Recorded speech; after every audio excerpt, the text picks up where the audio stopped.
یہ ایک سچی کہانی ہے۔ ایک عورت بتاتی ہے کہ جب میں چھوٹی ہوتی تھی، ہم یورپ کے کسی ملک میں رہتے تھے، اور میں اور میری 4 بہنیں ایک کمرے میں سوتی تھیں اور میرے امی ابو دوسرے کمرے میں ہوتے تھے۔ ارد گرد اس شہر میں کوئی مسلمان نہیں تھا اور نہ کوئی رشتہ دار تھا اس ملک میں ہمارا۔ حالات یہ تھے کہ رات کو ان کی امی غصے سے جب بھی آ جاتی تھی اور بہت شاؤٹ کرتی ہوئی اور کسی کی نہ کسی بہن کو پکڑ کے اتنا مارتی تھی یا دو کو کہ کبھی کبھی لہو لہان بھی کر دیتی تھی۔ وہ کہتی ہے کہ خوف سے جب میری باری نہیں ہوتی تھی میں رضائی میں چھپ کے اللہ سے پکارتی تھی کہ یا اللہ یہ کیا ہے۔ اور بچوں کی مائیں پیار کرتی ہیں، ہماری ماں نہ پیار کرتی ہے نہ ہمیں پکڑتی ہے، ہمیں مارتی ہے بلا وجہ۔ ہم سارا دن کام کرتے ہیں، اسکول بھی جاتے ہیں، اور ہمارے ابو کو بھی ہمارے خلاف کرتی ہے۔ یا اللہ ہمارا کوئی نہیں ہے، ہماری ماں کبھی پیار نہیں کرتی نہ پکڑتی۔ یا اللہ آپ مجھے پکڑ لیں، یا اللہ آپ مجھے پکڑ لیں، آپ مجھے بچا لیں،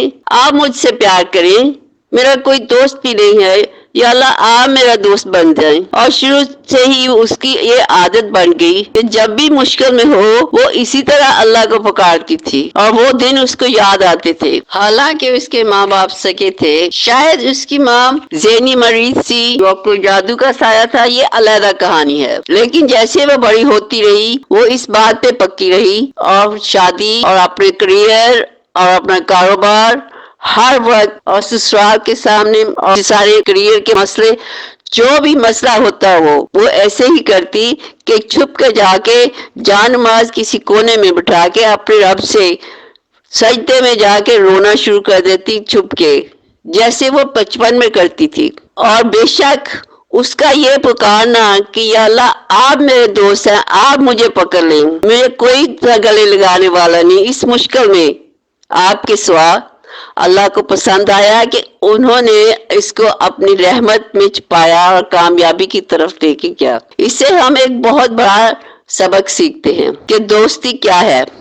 آج کل کے فتنے کے دور میں کوئی دوست نہیں ہے، اگر کوئی ظاہر بنتا بھی ہے، اگر ہم کسی کو اپنے مسئلے مسائل بتائیں بھی تو وہ ہماری سن کے پیچھے اور باتیں لوگوں کو بنا کے بتا دیتے ہیں۔ اللہ سبحانہ تعالیٰ ایسے نہیں کرتے۔ اللہ بہت عظیم سننے والے ہیں، ہمارے دکھ چھپانے والے ہیں، ہمارے عیب چھپانے والے ہیں، ہمارے مدد کرنے والے ہیں۔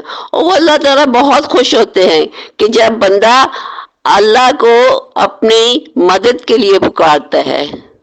سورہ بقرہ آیت 152 میں اللہ سبحانہ تعالیٰ خود کہتے ہیں کہ remember me I'll remember you، اے میرے بندے تو مجھے یاد کر اور میں تجھے یاد کروں گا۔ سبحان اللہ۔ اور اگر آج کل کے دور میں کوئی دوست مل بھی جائے نا اور ہم ان کے ساتھ اپنا دنیا کا ٹائم گزاریں، ان سے دکھ سکھ کریں، یہ دوستی کب تک نبھتی ہے؟ قبر تک۔ ہم پہ منو مٹی ڈال کے یہ دوست پھر واپس گھر لوٹ آتے ہیں۔ لیکن جو اصل دوست ہے اللہ سبحانہ تعالیٰ، وہی اپنی دوستی ہمارے ساتھ دنیا اور قبر اور یوم حشر اور آخرت تک جنتوں میں نبھاتے ہیں انشاءاللہ۔ اس کہانی سے ہم نے بہت بڑا سبق سیکھا کہ جب بھی کوئی مشکل اور پریشانی ہو، تکلیف ہو، تو اللہ کو ہی پکاریں۔ کہیں تنہائی میں جا کے ہو سکے تو جان ماز لے کے سجدے میں جا کے رو کے اس سے فریاد کریں کہ یا اللہ آپ ہی میرے دوست ہیں، آپ ہی میری مدد کر سکتے ہیں، آپ مجھے پکڑیں، میری مدد کریں، اور یقین کریں I promise you Allah will help۔ اسی کے پاس، اللہ کے پاس ہی پاور ہے آپ کی مدد کرنے کی، اور کسی کے پاس نہیں ہے۔ تو ہم اللہ کو پکاریں گے تو انشاءاللہ اس کے قریب اور قریب ہوتے جائیں گے، یہاں تک کہ دنیا اور آخرت تک ہم بھی ان کی دوستی پالیں گے انشاءاللہ العزیز۔